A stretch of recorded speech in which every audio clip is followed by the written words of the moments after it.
남편은 3년 전에 죽었습니다. 그런데 왜 이 여자는 시어머니를 모시고 있을까요? 베트남으로 돌아가면 됩니다. 재혼도 할 수 있습니다. 27, 아직 젊습니다. 하지만 이 여자라는 한국에 남았습니다. 시어머니와 두 아이를 데리고. 지금 라는 납골당 안에 서 있습니다. 남편의 유골함 앞에서. 집에는 7살, 5살 두 아이가 기다립니다. 거동이 불편한 시어머니도 기다립니다. 힘들 때마다 들린 이곳이 란에게는 하루를 버틸 힘을 얻는 순간입니다. 8년 전 19살의 란은 베트남 남부의 가난한 농촌에서 이곳으로 왔습니다. 한국 가면 잘 살 수 있어요. 그 말을 믿었습니다.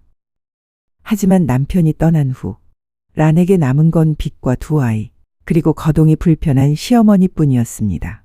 그런데도 란은 한국에 남았습니다. 왜일까요?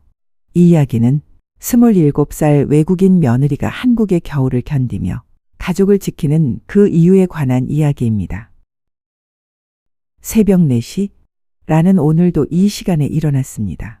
두 아이를 학교와 유치원에 보내고 시어머니 식사를 챙기고 설거지를 하고 빨래를 하고 하루는 이렇게 시작됩니다. 베트남 남부의 작은 농촌에서 자란 란은 어렸을 때부터 새벽에 일어나 일했습니다. 하지만 그때는 망고 나무 그늘이 있었고 쌀국수 끓이는 냄새가 있었습니다. 여기 이 좁은 부엌에는 겨울만 가득합니다. 시어머니의 입맛에 맞춰야 하는 된장찌개. 8년째 끓이지만 란은 여전히 간을 잘 못 맞춥니다. 불 조절에 실패해 찌개가 넘칩니다. 란은 황급히 불을 끄고 넘친 국물을 닦습니다. 매일 아침 이런 작은 실수들이 쌓입니다. 7살 하윤이, 5살 민준이. 란이 세상에서 가장 사랑하는 두 생명입니다. 민준이가 겨우 2살이었을 때 아빠가 떠났습니다. 민준이는 아빠 얼굴을 기억하지 못합니다. 19살. 결혼중개소를 통해 란은 성훈을 만났습니다. 단 3번의 만남. 그리고 란은 이 먼 나라로 왔습니다. 한국 가면 잘 살 수 있어. 중개인이 그렇게 말했습니다. 란의 가족은 가난했습니다. 란은 가족을 돕고 싶었습니다. 그리고 24살. 란은 과부가 되었습니다. 주변에서는 말했습니다. 베트남으로 돌아가지? 아이들은 시댁에 맡기고 가지 그래. 하지만 란은 남았습니다. 아침은 전쟁입니다. 란은 두 아이를 깨우고 옷을 입히고 밥을 먹이고 가방을 챙깁니다. 모든 것을 혼자 합니다. 하윤이는 오늘도 밥을 잘 먹지 않습니다. 학교에서 친구들이 너네 집 냄새 이상해 라고 했다고 합니다. 란은 무슨 냄새인지 모릅니다. 하지만 하윤이가 부끄러워한다는 건 압니다. 란은 김밥을 잘 못 삽니다. 떡볶이도 돈가스도 스파게티도 한국 아이들이 좋아하는 음식을 만들 줄 모릅니다. 란이 잘하는 건 베트남 음식뿐입니다. 하지만 아이들은 베트남 음식을 좋아하지 않습니다. 학교까지 걸어서 15분, 유치원까지는 20분. 버스비를 아끼기 위해 란은 매일 걷습니다. 남편이 남긴 빚, 생활비, 시어머니 병원비. 란의 하루는 돈 계산으로 시작해서 돈 걱정으로 끝납니다. 하윤이는 요즘 학교 앞에서 란의 손을 놓습니다. 친구들이 볼까봐 엄마가 외국인인 게 부끄럽다고 했습니다.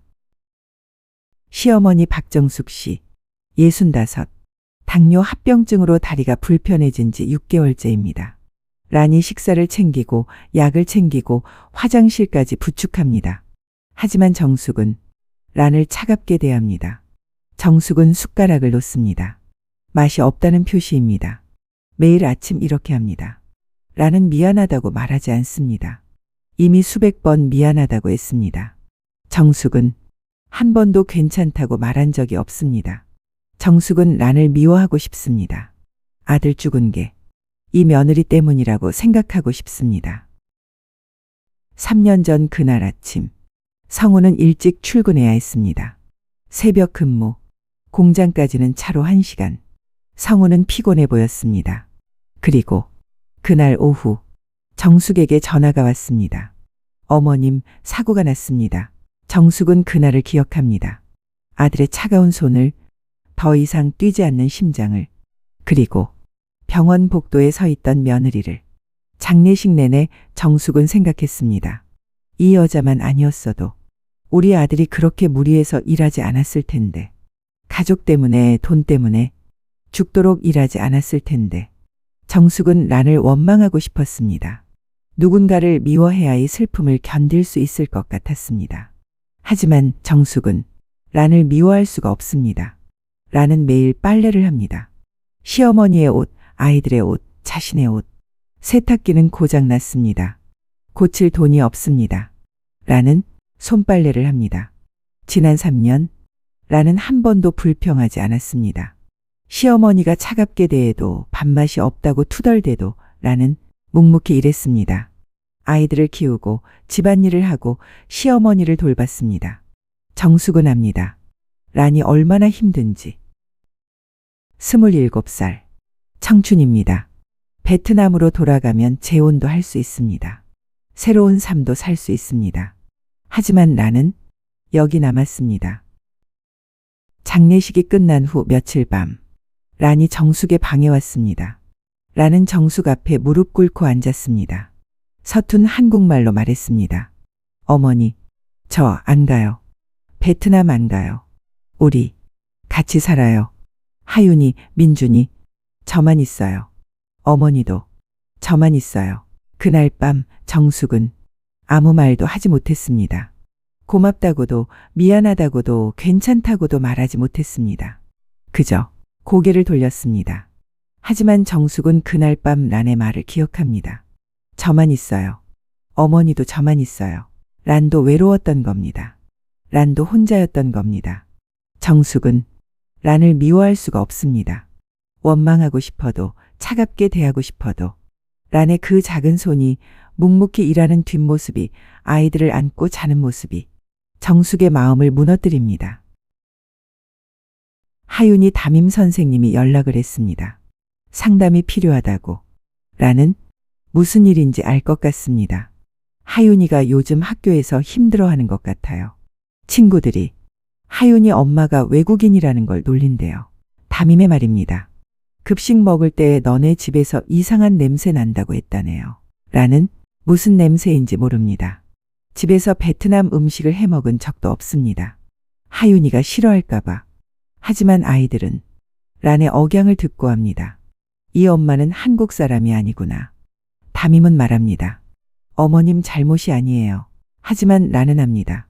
자신이 한국말을 더 잘했더라면, 김밥을 더 예쁘게 쌌더라면 하윤이가 덜 힘들었을 거라는 걸. 란은 생각합니다. 내가 잘못된 선택을 한 걸까? 베트남에서 란은 가난했습니다. 하루 종일 일해도 먹고 살기 힘들었습니다. 하지만 란은 란이었습니다. 이름이 있었고 얼굴이 있었고 목소리가 있었습니다. 한국 가면 잘 살 수 있어요. 그 말을 믿고 란은 왔습니다. 가족을 돕고 싶었습니다. 더 나은 삶을 살고 싶었습니다. 하지만 여기서 란은 외국인 며느리, 다문화 가정엄마, 그저 그뿐입니다. 하지만 란은 압니다. 돌아갈 수 없다는 것을. 베트남 집은 이미 팔렸습니다. 가족들은 란이 보낸 돈으로 빚을 갚았습니다. 그리고 무엇보다 하윤이와 민준이가 있습니다. 이 아이들의 엄마는 란뿐입니다. 남편이 떠난 후 란의 가족은 기초생활수급자로 지정되었습니다. 한 달에 받는 돈으로 세 식구가 겨우 먹고 삽니다. 오늘 공무원이 란에게 말했습니다. 요리 자격증 따면 학교 급식실에 취직할 수 있어요. 교육비는 정부에서 지원합니다. 요리, 란이 할 수 있는 것입니다. 베트남에서도 한국에 와서도 란은 늘 음식을 만들었습니다. 비록 한국 음식은 서툴지만 배울 수 있습니다. 만약 란이 취직을 한다면 아이들에게 더 좋은 옷을 사줄 수 있습니다. 하윤이가 원하는 김밥도 사줄 수 있습니다.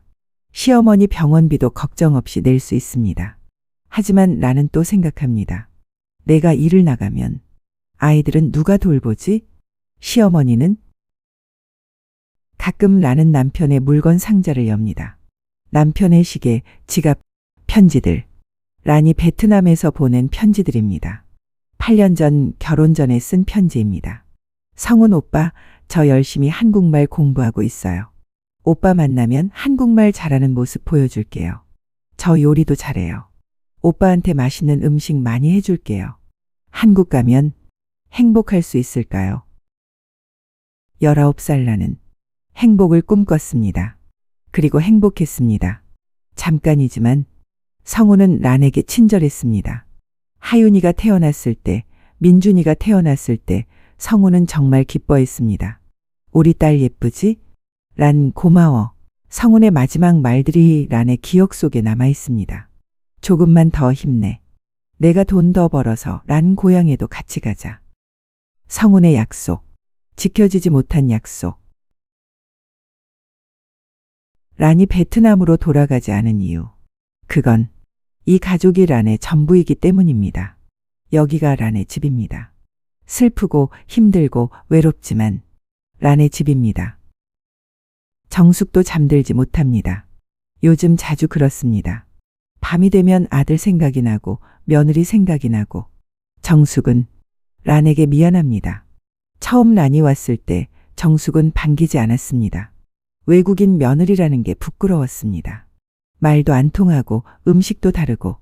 정숙은 란을 며느리로 받아들이기 힘들었습니다.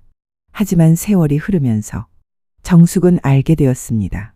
란이 얼마나 착한 아이인지, 얼마나 열심히 사는지, 그리고 손자들을 얼마나 사랑하는지.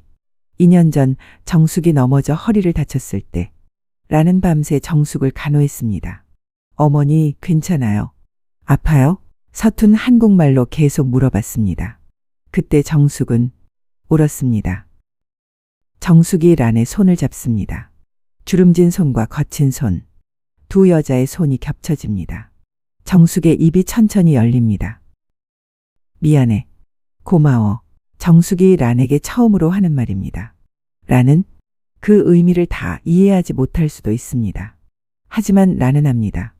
정숙의 마음을. 란은 눈물을 흘립니다. 정숙도 웁니다.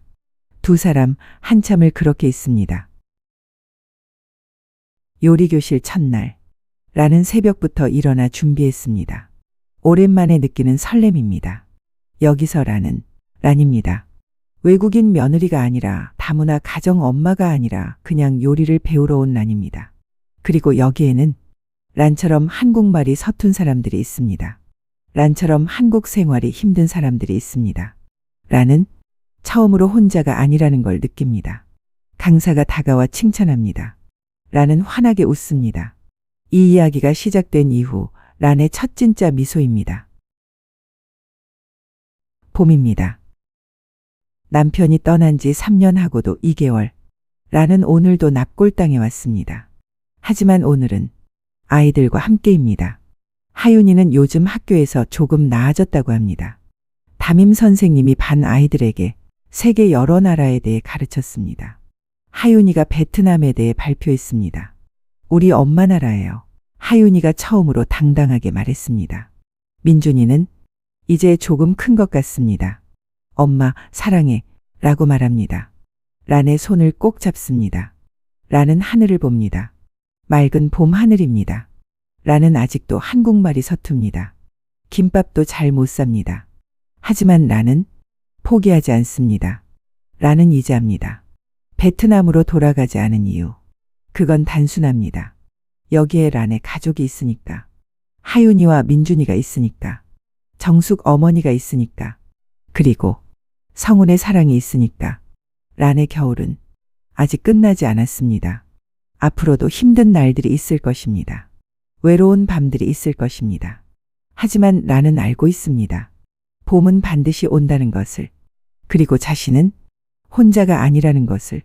이것이 27살 외국인 며느리 란의 이야기입니다.